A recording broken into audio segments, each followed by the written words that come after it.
RPTV news Bangla.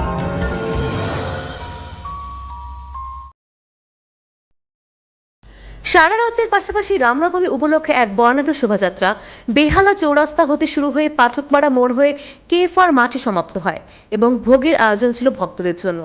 শোভাযাত্রায় বহু রামভক্ত যোগ দেয়।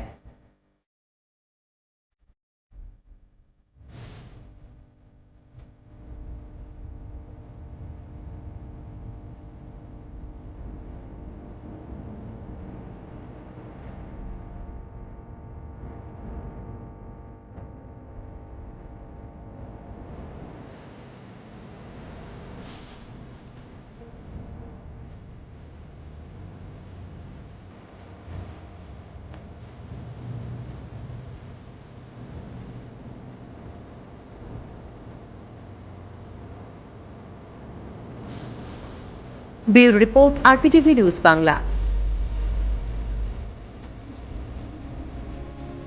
RPTV News Bangla.